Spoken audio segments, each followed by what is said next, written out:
Hello, this is Listen to Tony with me, Anthony Olensky. Today's guest is Emily Sheridan, fresh out of her PhD in Bio-Nanoscience.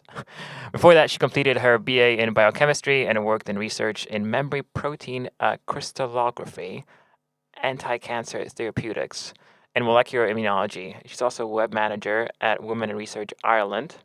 And she's interested in developing and commercializing nanotech tools, particularly in the biomedical field, either through customer-directed products or research clinical space. All right, Emily, what does that mean? Yeah, well, it's funny. I think that's not actually what I want to work on at the moment anymore either. I now have been drawn into biotech, nanotech for sustainability, which is a bit of an offshoot, I think, now from kind of what I thought I'd be doing when I came into the program. But I guess that's what the program does. I guess it kind of you meet someone else and kind of What's opens the your world a little what's bit. the what's the pivot? Well, I guess, yeah, I started off coming into the program thinking that, yeah, there's a lot of kind of potential for nanotech, biotech The in program being entrepreneur first. entrepreneur first, Yeah. indeed. Yeah, no, for like biosensors and like there's a lot of drug delivery platforms and stuff, and I think that's kind of felt quite close to what I knew, especially in the healthcare space. But yeah, I think now I'm kind of excited by applications, kind of using the same tech but in a new field, kind of using it in a new way. So at the moment, looking into kind of agri-food sector and see how you could use kind of maybe natural nanotech in improving kind of sustainability goals and stuff. So yeah, bit of a change, but kind of exciting, kind of a new application. It feels like I'm learning something new, and which is kind of what I needed, I guess. That's why I'm Mm, moving into entrepreneurship at all in the first place. nice. How do you? Because when you say that, oh, I want to see if this is gonna work out in XYZ field, or Hmm. you always like the first thing that pops in my head is, isn't someone already doing this? It's like 2022, and how do you go about thinking about competition and even venturing in the field that you have little idea about? Yeah, like so I think it is hard. I think with entrepreneur first, I think one of the benefits is meeting people with their own interests. I think it's very hard to potentially when, especially yeah, coming from science. I mean, you write and read about the possible applications all the time, and it justifies everything that you do. And you say, okay, this could be a new drug delivery platform. This can solve this. This can solve this. And I think it is quite hard then to come up with like new ideas and why. And of course, like why isn't someone doing it? There's obviously a problem. There's something there. So I think when you get a chance to kind of talk to other people, I think you can have more interesting conversations and think it's the intersection of those different ideas that can actually be more innovative. I think from my perspective, I think that especially kind of bio-nanotech, I feel like there is definitely work that's going on, and it's definitely not completely new to use that in the agri-food sector. I think that the majority of the research happens in the biomedical space. So I think there's a little bit more space What is when the you move difference? that. What is What's the difference? yeah? How do Well, you like even define? healthcare. How do Yeah. you find what's bio nanotech and Yeah, so sorry. So like I guess what's bio-nanotech? yeah? Yeah, like bio-nanotech, well, it's the intersection of nanotechnology with biological systems. So it can be either the application of, it could be like inorganic nanomaterials to treat biological cells, or using biological materials in to form new types of nanomaterials. So it can be kind of a real bit of either. And when you say nanomaterials, again, for dummies, Yeah. what is that? So nanomaterials, yeah. So they're actually, well, firstly defined by, well, their size. So nano, when you're talking about, it's 1 to 10 to the minus 9 in terms of size. Um, we are, when you actually define in terms of like in European standards or a lot of kind of international classification, you say between 1 and 100 nanometers make something nanoscale. And that's when nanomaterials kind of fit in. But that actually only accounts for one dimension. So, for example, you can have like carbon nanosheets or like graphene nanosheets, carbon nanotubes. They can actually be like microns in length, but then turn them on their side and they're only nanometers long. And that one dimension is what changes things. Um, Having the nanoscale. So the point of nanomaterials is that they have like completely different properties at that level. So like gold in bulk form, for example, is the color gold. but in the nanoscale, it's red. So it's kind of optical properties that are different, it's magnetic properties that are different, it's electroconductivity, and it's also chemical reactivity. And that's down to the size, it's down to, well, two major factors. Especially nanoparticles, they have a larger surface area compared to their size, which means they're, for the amount that you get, they're more reactive.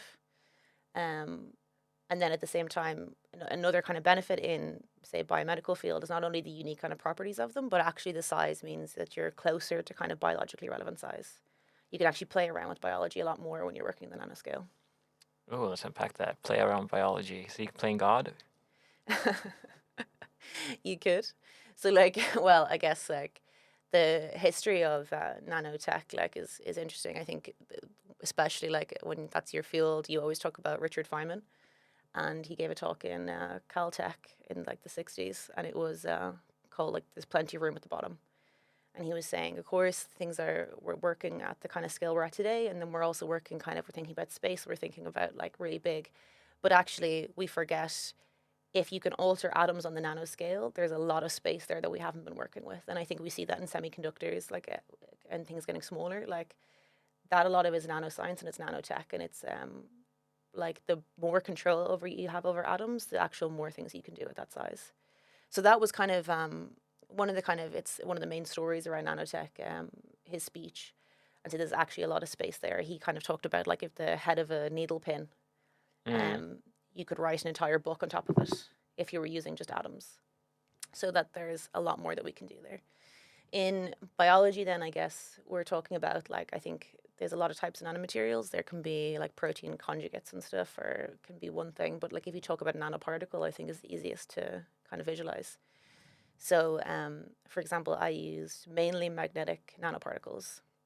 And like so in the nanoscale, they have really unique magnetic properties themselves, but actually means I can treat cells with them and they're taken up by cells really naturally. So the cells, you're not giving them something that's completely artificial, or they don't know it at first. So it means you can kind of, the idea is that you can actually play around with biological systems without them knowing. My main thing was then actually recovering these magnetic nanoparticles to study kind of intercellular interactions. Was the major point of my Yeah, let's PhD. unpack that. Like, again, congrats for your PhD. Thank you very much. What Delighted were to be you, done. yeah, what were you trying to prove, or what was the thesis? Yeah, so my the overarching thesis was well, it was actually kind of two-sided, and I think so the one side was uh, the kind of future of nanomaterials, especially in biomedical industry. You're talking about drug delivery. It's the main thing. The biggest case of this in the moment, I think everyone knows, is the coronavirus vaccines. So the lipid nanoparticles with mRNA, they are nanoparticles. And it's kind of the big, like, it's not only the background of improving mRNA and improving kind of RNA science, it was also nanotechnology tools, so equipment to understand them, build them, and have that kind of fine control has really built that. That's an organic nanoparticle. People are also trying to get inorganic materials like gold, for example. There's obviously higher requirements in terms of biocompatibility when we're talking about that. So that's kind of the major thing. The problem that we have at the moment is what everyone had talked about, like even 20 years ago, saying, oh, in a year or two, we're going to have nanomaterials that you can add a protein onto the side and target it to a tumor. And then we can kind of detect an exact tumor, or we can target a drug directly there. So like in chemotherapy, the big problem, like all of the side effects of cancer that we see are chemotherapy side effects. That's what affects people's bodies entirely. But if we could specifically deliver that to a tumor, you'd cause much less effect on the body and be much more targeted. The problem actually was not as simple as that. So it actually slowed down nanomedicine, and there was a lot of money that went into it a long time ago, and then kind of the hype dropped a little bit because of they realized it wasn't as simple as add a protein to target and let it go on its way and find where it needs to go. The benefit of the coronavirus vaccines is that you want them to go everywhere, and then like that's what we can do today, and that's what happens, and that's great. But to target is still very hard. And the problem is that we don't understand necessarily why nanoparticles are processed by cells. We know that they largely get collected by the liver, so not able to target where you want them to go. But the big problem is that we need to know how they're processed by cells so that we can kind of control that. So for my project, to be able to, what I was actually doing was treating cells with magnetic nanoparticles and then recovering them at different times. So I was looking at kind of the stepwise processing of the particles. And because I could magnetically recover them, I could actually do kind of like RNA sequencing, proteomics, and have a look a bit more in detail about the kind of journey of it. Yeah, what is RNA? Because we hear that in the news, the new vaccine. Yeah. What does it mean? Yeah, so RNA, it's nucleic acid, just like kind of DNA. The difference is, well, the major difference is one nucleobase, it's called. So DNA, obviously, we know DNA in double helix, it's in your chromosomes. There's lots of types in RNA, as there is types of DNA, but like there's one kind of major DNA code in your cell, and there's loads of types of RNA, and it's a slightly altered version of the initial DNA backbone. So in the cell, say the major types, right, mRNA, for example, the first thing that happens to make a protein in a cell is that there's molecules that come along and basically copy the DNA. So you're like genetic code that doesn't change. They copy that into an mRNA molecule, it's called. Mm. They kind of package it up, allow it to leave the nucleus and into the rest of the cell. And then there's molecules that actually can pick up the kind of protein molecules and build based on that template. So the mRNA itself is a template for making a protein. So it's not altering the genetic code in any way. It's like there's always kind of, I guess, great metaphors and analogies for how it works. But yeah, you're basically, they always say translating and so like transcribing and then translating is how it works. The DNA goes to RNA and through like you're kind of transcribing that code into a kind of more legible code, and then translating that is translating it into the actual protein, Which is injected into your body in the and form of this happens vaccine. so what you can do is you can synthetically make them, and then so for the vaccines, yeah, that's what they're doing. They're producing them and then putting them into your body. So they're not altering your DNA in any way. They're literally just already adding in the bit that tells your own cells how to make the protein. Okay. Yeah. In going back to the tumor and having that one protein, how does that work? Like, it's just. So, well, I had a really interesting professor. Interesting in multiple ways, but I think one time I What does that remember even him mean? won't get into it. He had a remember kind of my lectures about cancer saying that like if you could put a bag around a tumor, you'd be fine. The problem with the cancer is that it obviously grows too big and can put pressure on things, but mainly that it's like metastasizes and kind of moves throughout your body, and that's when it's a big problem. So the problem in terms of targeting cancers is that they're your own cells. So it's very hard to distinguish what is your body versus what is a cancer, like what is a tumor. So when you're trying to actually target something to that, sometimes you can say and every cancer is so different. That's the trick. But like some cancers, say for example, start to express basically kind of protein signals onto their surface. If you then could say, okay, I'm going to find a protein that binds specifically to that, you could potentially put that onto a nanoparticle with like drugs loaded and deliver it directly to where you want to go. And that's still people are trying to do, but trying to kind of figure out the blocks along the way that are stopping that from being so easy.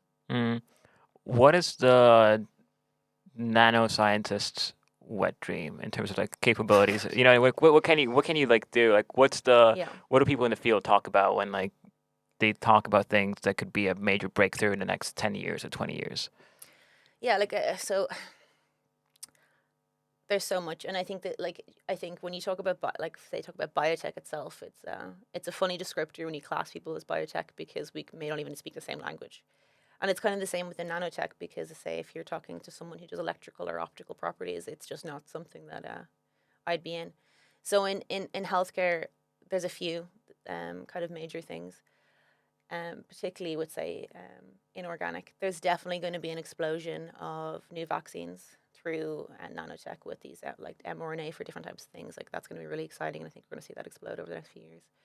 As well as targeted drug delivery is a major one.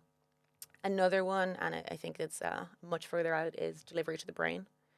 At the moment, it's very hard to deliver to the brain because there's what's called a blood-brain barrier. Deliver what to the brain? Yeah, so therapeutics. Okay. The the blood-brain barrier itself is very difficult to cross.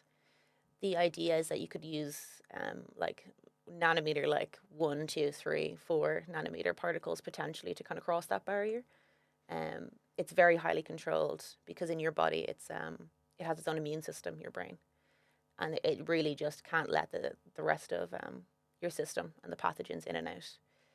So it's really highly controlled. So delivery of therapeutics to the brain is one kind of another major barrier.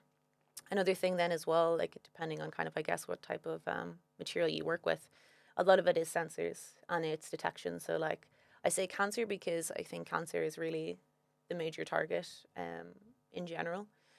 But yeah, it's not only kind of delivery of drugs, but also kind of for detection molecules or new radiation treatments to be more specific. So yeah, kind of they kind of say theragnostics a lot of the time, theranostics, which is like therapeutic and diagnostics combined is one thing. And they're trying to kind of build this all on top of nanomaterials because you can kind of easily functionalize them. And is there now that's obviously something very cool, and I know it's a bit far out, but something that the general public would be like, whoa, like something you would put on a headline, newspaper article, front page, nanobiotech. Like, what exactly is the thing that we're looking forward to that's coming? I Is don't there know. this I one think thing it's that kind of makes it sexy at like career fairs or something that gets people like you to even get in on this field? Like, why did you even? Maybe that's a better question. Why did you decide to study this in the first place? I think a few different levels. I think it's very exciting from my point of view, those stuff. But I do think like, for example, when you say stuff to cure cancer, it doesn't sound as Because you keep hearing difficult that. as it is, right? Yeah, yeah. And I think people think there's no progress and a lot of money going in. There's no progress, and there's progress every single day, and there's new drugs on the market. So something like that, like having new drugs, but you're not going to have one that treats it all, and it's going to be like vaccines for different things. Like, I guess the reason why I went into it is probably not a very obvious reason. I did, yeah, like biochemistry, and then I kind of In high worked in a school. few research positions. Huh? In high school, is that what you're saying? Biochemistry? Yeah, No, because like, how did the I did that journey in start? Like college. you're in high school, and then you start making decisions about your career, or your adult life. Yeah, so actually I ended up doing 3 sciences actually for my final before to get into college. Uh, Business was never something I did, not even once, never picked it. But I think I've always been interested in a lot of things. I was like a kid reading like watching documentaries or reading books about everything and like just wanted to learn everything. I also think I kind of got into science because I didn't want to do something that didn't matter, and I thought life's too short, so I really want to do something that mattered. And I think I actually for a while was my options. I was trying to decide between yeah, like theoretical physics or science. Whoa. I also just thought I find I find it hard to kind of go through life and not be interested in like like the same way that like people I know, you might say, oh, how do you do this, and they're like, okay, cool, and that's it. Like, that's not enough for me. Like, I want to know exactly why. I didn't like chemistry. I hated chemistry, and then had to do chemistry, and then I got into college and I saw Before we get there, I want yeah. to the book you mentioned some books. Like, which science books would you recommend for people to read to get excited about this topic, or just in general Oh, in science when you're growing up? you know, I think, well, what did I read? Like I read a bit of everything. I think do I want to say now that at the time I read like Richard Dawkins, like The Selfish Gene, which was really interesting. What is it Um, about? yeah, so he was talking about how like basically about genetic evolution, right? So that's kind of what he studies. And it was the kind of, well, the main purpose behind the book is that genes are selfish. Okay, so they are like their whole goal is to replicate and to replicate themselves. Now, there's a broader kind of argument that that's our entire kind of behavior as well, is that we're inherently selfish and people cannot be altruistic naturally. There's a whole behavioral argument behind that. But for genetics, it's all they want to do is replicate. And they end up naturally over time basically forming more and more complex versions to control and ensure their replication. And that's how evolution is driven. It's that these molecules need to be replicated, and that's all they want. And any way to do that is better. The same way, I think, when you talk about, like, say, viruses, So the most successful viruses are the ones that don't kill their host, because the most successful ones are the ones that everyone has and they don't get sick from, because they can live on and they can continue to propagate. If an unsuccessful virus is Then one it's that kills like loads of people, and then it's gone forever because nobody else catches it. And it's that kind of idea about genetic information needing to be passed on and needing to replicate. And that was kind of the selfish gene is kind of the argument that he was making there. why would be like I thought like a successful virus is the one that causes the most damage. Yeah, so not from the virus's point of view, basically, you know? So, Fair. because it dies out too quickly. Yeah. So successful, I think it's also funny when you say, like from a science perspective, what's successful, as opposed to if you say from a health Right? and life Yeah. perspective, what's successful. But from a virus's long-term like longevity and propagation, its success is being below the radar and being able to like live on forever. Cool. Now going back to college and okay, so not chemistry. Well, that's what I thought. So this is the problem. I didn't like look. Chemistry is great, right? But it wasn't my favorite. I preferred physics. I preferred biology by far. I remember seeing biochemistry, and I was like, "Who would choose that? It sounds awful, right? It's like the boring side of biology." And then as I actually started in my degree and ended up going in the biology route, I realized as I got to the point of kind of choosing what specific discipline is that biochemistry was actually what I cared most about, because it's not high level, it's so specific, it's down to signaling pathways. It's like, but how does that happen? You know, it's not about a systems approach, it's individual molecules reacting with individual molecules. So that's kind of how I ended up, and I still did not like the chemistry side of it. Like like I don't know, for some reason I've always thought that. It's And then hard also. it just, to me, like, and I don't know if I feel that way anymore. I think at the time it felt physics had the fundamental questions of life. I think biology had the kind of fundamental which questions are of like humans. wait, what's the difference between fundamental questions of life versus Well, I humans? think it was like, it's like even the biggest things. You talk about the Big Bang. It's like, why does this universe exist anyway? You know what I mean? And like, kind of how do like the atoms work? I think that's why that was interesting to me. It's like, okay, why are we here? And that's And the then, life part versus the human part, which but is then the human part is like, okay, we are very complex systems, and like, how do we then function within the universe, and like, how do such complicated systems run? Like, what makes them go? Like, it's, I think also, like, that was kind of the main thing. And I remember I had a chemistry teacher, and she was like, chemistry is the fabric that ties them together. Which was true, but it felt very lifeless to me, and it didn't feel like it held much. So I think for me, it didn't have much interest at the time. But it is true that it is what ties the two together. how long did you power through? Like how long did you take until you realized that okay, not for me? Which chemistry? Yeah. Well, we'll see, because I ended up doing a PhD in the chemistry department. Whoa, Yeah, okay. I and missed I that one. ended up teaching, as like I was ended up being giving tutorials and doing lab demonstrations solely for chemistry students, or like the chemistry labs. Okay, mind fuck. Like what's your reflection on that? Like you're doing That I something can't get away from it. That Yeah. chemistry follows, and it's because it's fundamental to the two of them.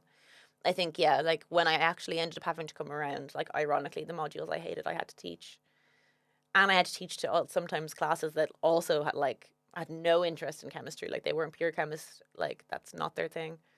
I think coming back to it, and because I had to learn it to teach, I actually found it a lot more enjoyable.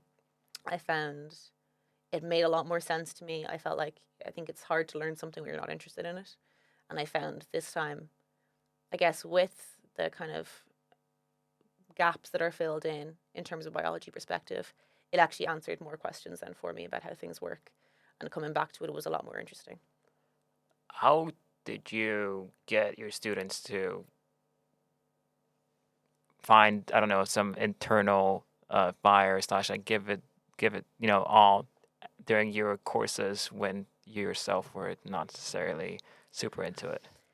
Um, yeah, to say, well, like I think on both sides, right? If something's very hard, I think I was never the best student myself, and I think that it's trying to be the cool teacher is probably never going to work, because you're still Mm. the teacher. And I think someone called me, like they're like, oh, miss, like kind of miss, and I just felt like I didn't realize I was that bloody old to these kids that I'm teaching, like, but all of a sudden I am. But like, I think I try, like, because also it wasn't natural to me, I think it was easier to teach because I had to really learn it and find a way to learn it myself that wasn't just intuitive. So I think it made it easier to teach that way. What's your style? What's my style? My style is fun and laid back. No, like You do genuinely, I slides, think or do you just draw on like the if someone says board, it's or hard, I'm like, it is hard. I'm like, okay, this is a trick that I do to kind of remember it. Or if you think about it like this, like because that's kind of trying to help me actually how I did it. I think it's harder to teach something that you find very intuitively. Like I think because also like your language is quite different around how you speak about it.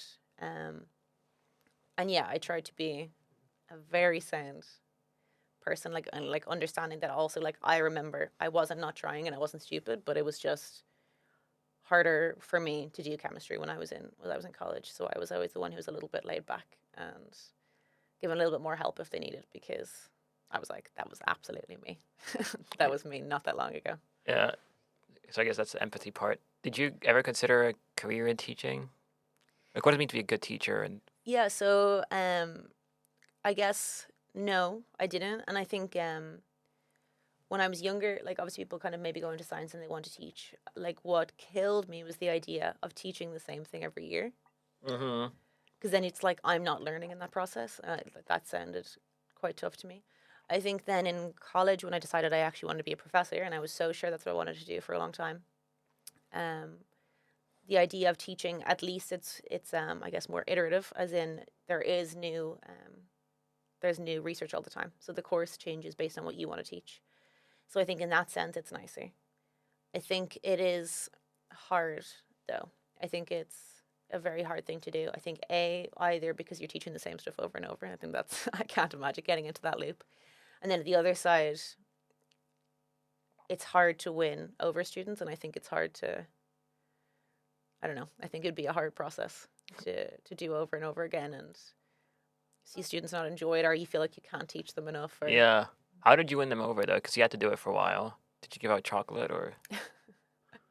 no, I didn't. No, maybe I was just a bit of a bumbling idiot, so they were like, relate. I don't know. Like I genuinely, I tried to be more on their level. I think, which I think is the most uncool thing a person can do when they're trying to teach, to be like, oh, I'm like you.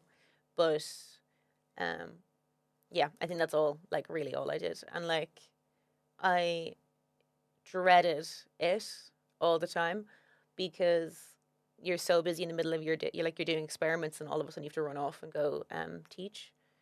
Some, But actually, when I was there, I really enjoyed it. I don't mm. know if it's because I like writing on whiteboards or if I actually enjoyed teaching. It's hard to say. How's your But, handwriting? awful. Okay. Oh, really awful. She got on the TA just do it for you. I had a teacher tell me she thought I was cheating because my handwriting in the first half of the essay was completely opposite to the second half of the essay. And I had to show my kind of school diary thing, which was just like every page was a new writing style. I still haven't pinned down my I still haven't pinned down my handwriting. Whoa, that's actually probably useful in certain areas. It's Yeah. a scatterbrain. What's your approach to grading? I never could figure that out when I was being graded by my teachers. Yeah, so the grading, it depends. So we do obviously all the grading, right? So the people giving the tutorials, or like in science in the labs, it's usually the PhD students that are doing the grading. Um, some professors were more specific than others of what the grading was. But really, it comes down to us, and of course, they collate them at the end and make sure that one person isn't giving more than less. I think effort is a big thing. Like, I would give someone more marks for like they blatantly tried, you know what I mean? And they were trying to figure it out. And like that's more valuable to me than okay, it was perfect and like no effort. Like that always How annoyed do you me. even judge that? Because well, a lot of the times we had like written lab reports and people who put the bare minimum. And it's like even if everything's there, like you didn't try and you kind of rush through it. Like that annoys me more than somebody who's like putting more effort in, you know? Even if they haven't quite nailed down exactly what the answer is, or they don't know exactly the kind of most succinct way to write it, but you can see that they put a lot of effort into it. I think it's Mm. also funny, like, oh, handwriting is an absolute nightmare. Absolute nightmare. And the amount of times you'd be like, it's completely illegible what you're giving me. But people who put out like nice laid out answers as well, to be like, guys, I have to sit down and read this, and I have to sit down and read like 80 tonight. So like, let's be chill. Let's be like nice. Try and make it clear. Mm. I think I was a very nice marker overall, which is probably another reason why I win people over as a teacher, because again, like I think it's tough. Like, do you know what I mean? I kind of remember like you've got 25 different things going on at once, and like as long as people are trying, like that's enough, you know? Mm. How much does it speak to your personality overall and your worldview? This approach of like not necessarily outcome driven, but effort driven, looking also just how you, I don't know, intake your reality and analyze it. Yeah, I think yeah, like I think we've spoken before. Like I think it's great like to be very naturally good at something, but that doesn't necessarily mean it's what's going to drive you. And like I think wanting to learn something is enough, and you're starting from different levels. And I think it's people like it's their capacity to how much they can do. I think that like someone might be further behind because of whatever reason, and I don't want to penalize them then for that either. Like if they're still trying really hard, like and at the same time, like there's people, especially say in science, it's one of those things where I remember in my course, there's people who at some stage, like before an exam, would come up to me and be like, "Oh, I really don't get this kind of concept," and like I would talk them through it, and they're like, "Okay, gotcha," and then we go to the exam, and they'd always do better than me, and it's because I was like, "Okay, I'm bad at like under time pressure formulating my opinion in the most Mm. nicely scripted way because it's essay style, but yet I was the one who really understood the concept, right?" And like, so I don't think testing is necessarily fair. I know people who have worked so hard and then they're just results to come out the same, and I don't think there's a way to solve it all. But yeah, I kind of fundamentally don't like the someone can be naturally good at one thing and then therefore they win it all. You know? Yeah, and yet now you're taking a step into the business world that you've always not necessarily avoided, but wasn't part of Mm-hmm. your I guess curriculum. Uh, why and what's your how are you preparing yourself? Because it's kind of it's a tough world out there. Yeah. So like, there's a few reasons. I think I do love science. I think that I think yeah, there's a few sides. One, I think when you're doing your PhD, as much as I enjoyed the topic and it was like hard, I'd say I'd complained 99% of the time, but overall enjoyed it. I think I found you get so into one specific question that I actually felt like I lost my interest in science. And like I was involved in so many like science communication events and like as like communications manager or like I was doing science communication myself, like, and I was like the people beside me, I don't know what they're talking about. You know what I mean? And I don't like it's almost like I've lost an interest when I used to be interested in everything. Mm. And I'm not anymore because it's not relevant to what I have to do and I have to think of my narrow kind of slice of it. And I think that was kind of hard to realize that it was like, okay, the person that I was and the kind of person who was like intrigued by everything and like wanted to know everything just was kind of gone. So I felt like that kind of affected my interest By in choice, or science. it just No, disappeared. it's just by nature. I think like I Okay. think it's very hard to kind of stay interested in everything when you have to be so specific at one thing. Mm. So I think there's that. I think the other thing is I think I'm a bit maybe disillusioned by some science because I think, and it's a broad conversation happening all over the place, is that like it is really down to publishing. I think sometimes there's money going to research that I don't know if it needs to go there, which is, I mean, case by case. But I also Mm. think that people, you're like, it's two sides. It's one, people publishing just to publish because they need it for their career, and it's the other side where people would love to look into something new and interesting, but that's not how they get funding. Like blue sky research is very hard to get funded these days, so it has to be on the back of everything else. Blue sky research. What So is like that? completely like off the wall, like probably won't work, maybe it will, but like Oh, wouldn't be okay. amazing if it Yeah. did. Like let's just look. That's very hard now. So like it has to be built on the back of everything. It has to be built on what you've already worked on as well. So like it's very hard to say I'm going to move into a new area or whatever. So I think that kind of cycle of you have to kind of publish. So like you'll publish, you don't have to care anymore. You just have to produce work. And I think that kills a lot of the interest there as well. So the politics of academia. Yeah, Of, like it is. It's the kind of new life cycle of it, and I think it's very sad. So I think also, like that's the thing. It's the translational research is trying to actually bridge then some kind of fundamental research to actually bring it to the clinic. And like that was interesting as well. But at the same time, I'm interested in the science, not necessarily medicine. mm. I'm interested in how things work, but like I'm not a medical doctor, and a lot of that kind of comes down to medical doctors. So I think the idea of I wanted to do something new. I felt like I was getting locked into the same path, and I was like, I don't want this to be. I'm interested in a lot of things, and I don't want this to be the one thing I get to do forever. I also think the other side then is like there's actually a lot of research out there that you can build stuff with today. So just doing more and more research just because you can or because you have to, as opposed to kind of building on research that's there at the moment, I thought was kind of an interesting aspect of it. Or people who are currently building businesses in this space, all of them have backgrounds in academia, or Um, so like it depends. I think like a lot of say, especially when if you're talking kind of I guess agri-food stuff, if you're going more into like pharmaceutical or biotech, a lot of people, yeah, they're kind of their background will be usually a PhD, and a lot of the times like the staff of pharmaceutical research and people who are scientists, they actually maybe just have a degree, I went straight, maybe a master's, or but they went straight into pharma and kind of work through that and kind of build on research. So that's a lot of where that comes from. Like I don't think there's not outsiders, but I think there's always 1,000 cliffs you can fall off. yeah. That you kind of hope that the more time you spend embedded, it's not about the PhD. It's about just it's kind of research, and it's not very common you do research without doing a PhD, potentially. So like you've just spent more time in research is really what it is. I don't think it's about necessarily the award. It was just or like whatever, you know. So I think it kind of comes off the back of that a lot of the time. Got it. And so now, having been in or trying yourself in business, Hmm. what are the first takeaways? Just of where's your Yeah, it's a different language. headspace? Yeah. It's a different language that I don't speak, and I think that's hard.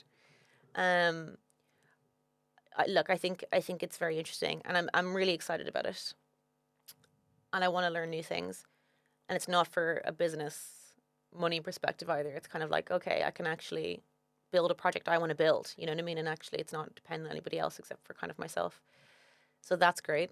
But I do think because it's so new, it is hard. I think to feel like the biggest idiot in the room when you're like, you know, something so Mm, well, and all of a sudden it's like it's a different world, entirely different world. Um, so that I think that's hard.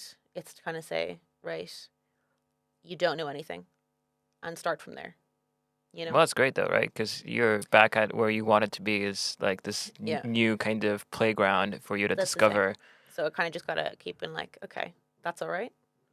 Doesn't mean that I can't learn it, but that's where we're starting from. Did you catch yourself or using the same methods you've been using in the lab to what you're doing now, which is maybe requires something different, or is it the same process?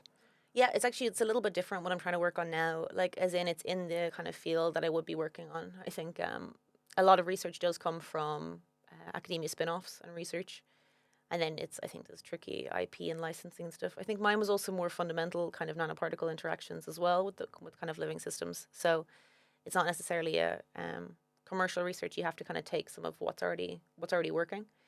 Um, so no, what I'm working on at the moment, yeah, it's close to the skills that I've learned, but it's not exactly kind of what my project is. So maybe as an experiment, like if there was a team that was doing the same thing Hmm. that you're doing now, but in a lab in an academic environment, what are the differences between that team and Yeah, what you're currently doing, trying to build a viable business? yeah. So well, there's a few things. It's a different kind of goal, right? Like you have people who publish papers and say it worked amazingly well, and then you never see them really talk about it again because they proved it worked well, and then they just move on with their research because there's not much more to do, you know. If they want to do a spin-off, they can, but sometimes it's just like figuring out how a molecule works, and like we figured it It out. And worked well on paper, yeah, right? but well, like it depends. Like, and then it's tested, and then that's as far as you can go. Like, can a research lab work on something as well? Like, of course they can. I think it's different constraints. I think a lot of money is a big limitation for a lot of labs as well. Uh, Having the resources to really play and test, and that's a big thing. I think obviously in a business, when you're dedicated to one thing, you can afford to buy the best version of the equipment for that specific thing. It's very limited. It's very rare that you would have an academic lab solely focused on one thing. You know, I mean, they're broad, and that's what's the beauty of it. And it's every researcher who comes and joins that team is working on their own kind of slice of a project, either completely different or kind of another slice of a larger one. so where does the money come from? Where does the for scientific research, Yeah, like in academia? yeah. Is it government mainly or? Yeah, mainly government. Yeah, government agencies. So they would do the majority of the funding. So like a professor themselves usually gets big grants, and they can apply for big grants, especially say European funding is kind of the biggest ones that you can get. So they apply for that. You can also apply for in-house ones. In terms of PhD students and postdocs, they're called. So like you finish your PhD and you're still there working as a researcher, they can either join on. There's like set aside salary for them, or instead what they do is they apply for funding specifically for that project, and that funds their salary, and it also funds their low salary, and it funds their the kind of chemicals they need, the components, the plastics, everything. Yeah. All right, and who has the money for your venture? Like, and why wouldn't that just basically also get funneled to academia? Yeah, well, like I think it's the difference between, I guess, research. Like it's the difference between like there's an aspect of what I want to do, which is R&D. You know, it's kind of exploratory and it's research. Can I justify why they should give it to me and not to an academic institution? Maybe not today. You know, I Yes, I think it's think you the can, no? Because I you want to think make it's the money. That's but I the think well, this is the thing. No, but it's about, I think it's you proving that you can actually bring the product into the world, and that's the difference. It's not that neither are valuable. It's not that the person in the academic lab maybe who wanted to work on it couldn't do more with it, but it's you're putting your money towards the realization of it right. on a larger scale. So you're telling me that there are papers like just laying somewhere at some university. Someone has proven some incredible technology. They're like, okay, done, proven, move on. I could just go there, take that, and make it into a business. Like that's the only thing that's standing between. Well, a lot of Uh, so big biotech companies, like let's say in the US especially, what they will do is they can actually like buy the license mm, for that to scale it, because that research is owned by like primarily the university, usually first, or research institution, and then also by the professors and people who worked on the project.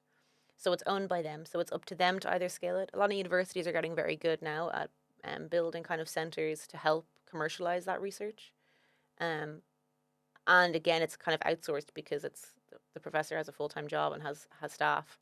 Still try maybe an outsource and get like an external CEO in and try build up some of these products and stuff.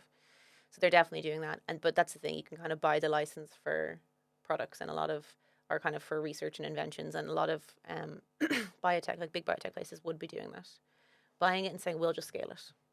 yeah. And so why entrepreneurship and why not go work at a company like this, like Monsanto or Bayer, or because they could provide you with a lot of resources, a cool lab, probably very experienced and skilled team. Yeah. Well, do you know, I think the one thing is that the reason I also was really want to be a professor is I don't like putting gloves on and walking around the lab. I like science, but it's not that I love lab work. You know what I mean? It's I don't hate it. I think I needed a break from it anyway after the long time spent in it. But that's not what interested to me. And you spend so much time tied down in experiments that like give you an absolute gut punch because you put everything in and nothing happens. Then you do it again and it works and you don't know what the difference was. And it's just repeating, repeating, repeating. It's kind of like manual work. I liked the kind of having the two sides of the job, that you can sit down at your desk and get some work done. You can also go in and like kind of do some lab work. I fundamentally don't want to do that all the time. It's not. I don't think it's a valuable use of my time. Becoming a professor, you actually get to plan experiments and projects, and that was more interesting to me. kind of seeing where research is going and pulling it together and pulling together new ideas and planning how you would execute them, as opposed to having to execute them yourselves. So I don't. So in terms of entrepreneurship, it gives me a chance to, yeah, you're kind of building on some research, but actually plan projects that I'm interested in and try and get enough, like, either you're bringing things into the world that you're like, okay, cool, I built that, and the other side, you're like, okay, hopefully that supports you also doing continued research, continue to get experiment and explore and hire like cool people who are interested in what they want to do and go that way. But I don't want to spend the next 10 years of my life with gloves on. Fair enough. And having that 10-year perspective, and also you mentioning that life is short at some point in our Yeah. conversation, and you really want to make. What are the drivers apart from, um, yeah, what have you Yeah. mentioned before? Like I think actually it's kind of what I said earlier. Like one thing about the PhD that suited me was that I'm still interested in the evening, and it's still kind of bopping around my head. Like, okay, you're still thinking about it, so like that becomes my life a little bit.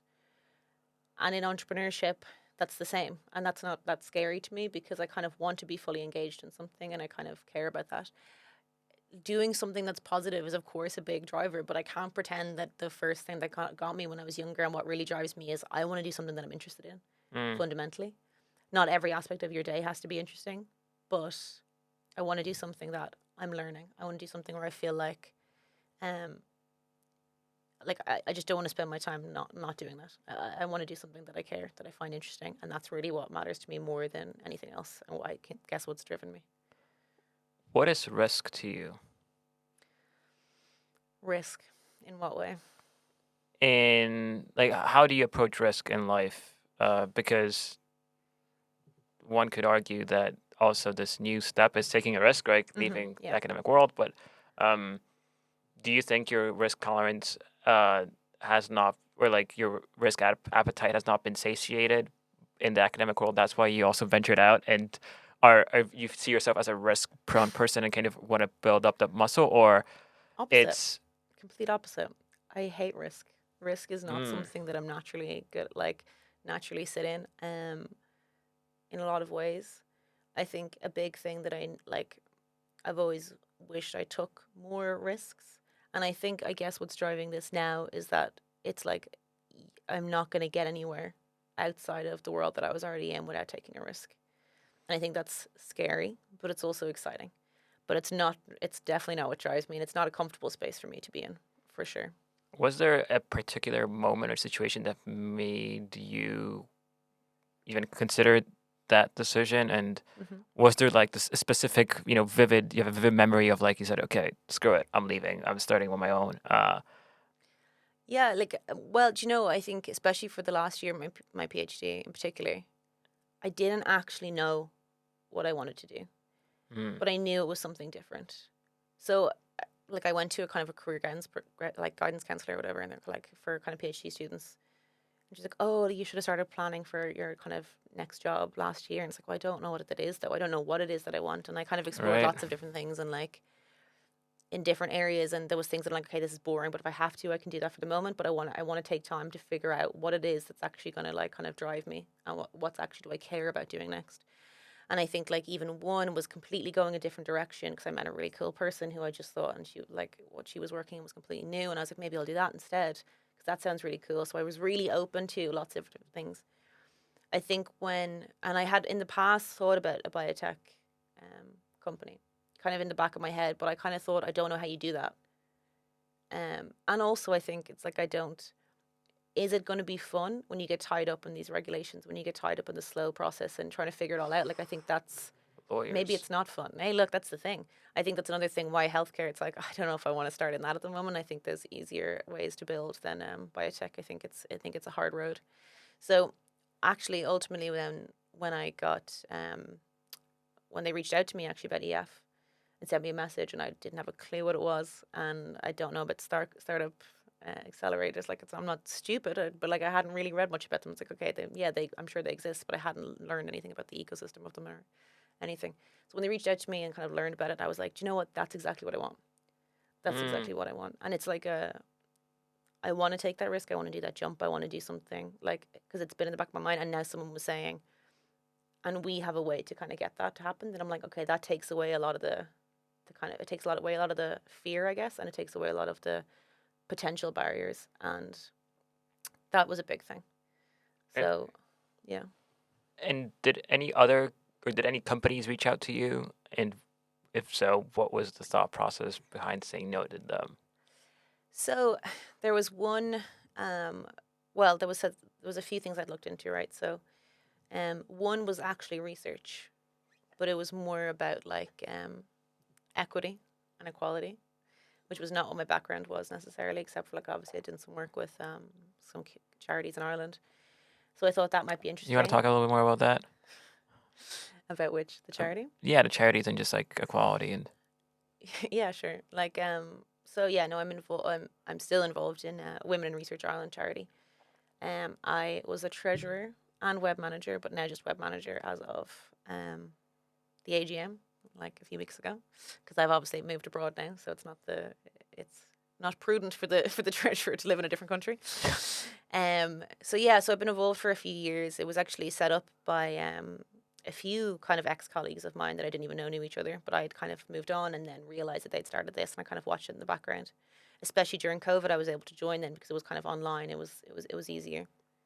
And the Women in Research Ireland, it's the name, but really it's not about women per se. It's more about anyone who's underrepresented and marginalised groups in research and academia in Ireland, and trying to kind of champion their voices, bring them to the conversation, and yeah, kind of solve problems that maybe they're facing over other groups. Yeah. Maybe dumb question, but why is that important? I like so. Well, why is it important? Like, I think I think there's a lot of hidden barriers for people in research and academia. Um, I think, yeah, like we say, I think sometimes it can be socialization. It can be from kind of education system. It can be from what the norm is at the moment as well. I think that like to have like a safer space for people to Mm, say this is affecting me.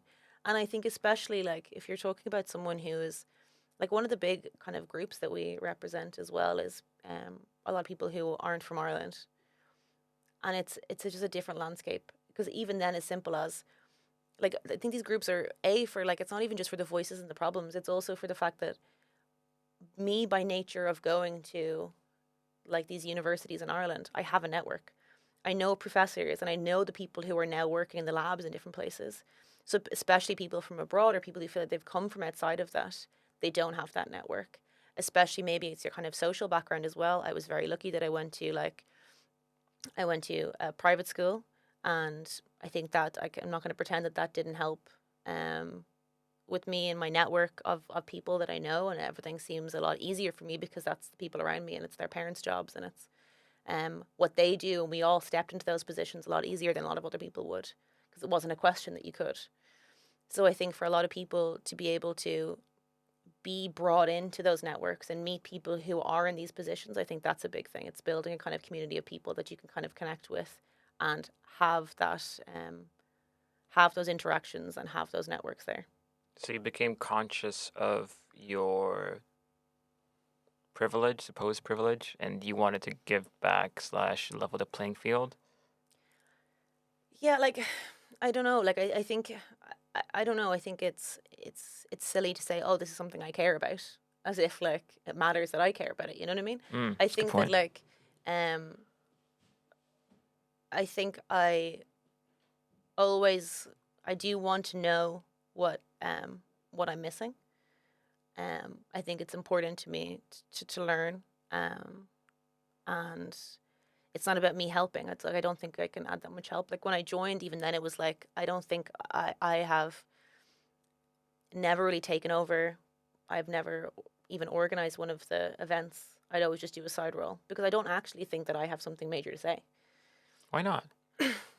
I don't think I like within that group as well. Sorry, within that group, Say some water. I think that like I'm not the person with the hardest experience. I'm not the person with the unique voice necessarily there. But if I can be there and like, okay, I offered to like do the web, right? That was the first thing that I did. And I was like, look, if I can take that, I'm happy to help, you know? And I'm happy to be there to like hear the conversations that are happening and kind of, that's interesting to me. And like, I love that that's what the group does. And that's why I care about being involved in it. So that those kind of like tasks, like I don't love finance and being a treasurer, but it's like, you know what, if I can help this group continue to the events that it wants because I can kind of do this role here, Mm. like that's important to me. I did a little bit of research. I scrolled through your LinkedIn, and there are a bunch of volunteering experiences. Do you think you have an altruistic nature? And what's the driver behind that? All right. Well, yeah. So, okay, there's a few things, I guess. One, like um, yeah, one, I like to fill my time. Mm. I'm always filling it up with things, and if that's so that's like volunteering, even at like events and science communication stuff, like that kind of thing. I think the main volunteering stuff as well. I actually, yeah. So when I was in school, I was actually out of school for most of 2 years because I had really bad mental health difficulties. So moving into college, um, 2 years. 2 years. Yeah, Nothing. You took a break. yeah. So that was final 2 years of school before I went to college. Homeschooling, or you just stopped and then you came back? I went in for like half a day, once every 2 weeks, and would go home. So then I tried to do most of my work from home. I think to help, like, and I got into college Were you sick? based on, Were you sick physically or psychologically? There were some issues. yeah, like mental health issues. Okay, Yeah. yeah. So I had like one of those, like I got into college not based on my score alone, but because I had applied for a system to help people who basically had disabilities, help them as like an access route to education. Okay. So through that, then that was Empathy. that's where it came from. So I don't know, like in college as well. Then I was part of the disability service because I was a student that came in that way. Yeah. So I did give like talks to new students who came in and tried to get involved in a lot of um, advocacy there because I felt like it really scared me that what I wanted to do I wouldn't be able to do because of this. And I think it was important to me then to kind of, only because someone presented that option to me that I could apply for this, did I get into the university that I got into and got into the course that I wanted to get into. Otherwise, I don't know what I would have, like, it would have been very hard, and I don't know what I would have done if I didn't get in it. As in, I don't know, like, what my route to get to the place I am today would have been much longer. Mm. And I think that that was important to me then to, like, make sure people knew about this program and to feel supported of other people that were in this position and coming from kind of different backgrounds and felt like maybe you're coming in, and I think especially when you come in on that route, your first worry is that I shouldn't be here. So it takes, I think it's important to kind of say, if you're here and you're doing the work and you're getting through it, like that's enough reason to be here than anything else. So like I did get involved in a lot of groups then for either especially disability advocacy or for kind of schools that are kind of maybe socially economically disadvantaged, because again it's people who maybe weren't hearing about these programs that could like help accelerate them and take into account their abilities. Going back to the equality job offer. I want to just finish that little thread.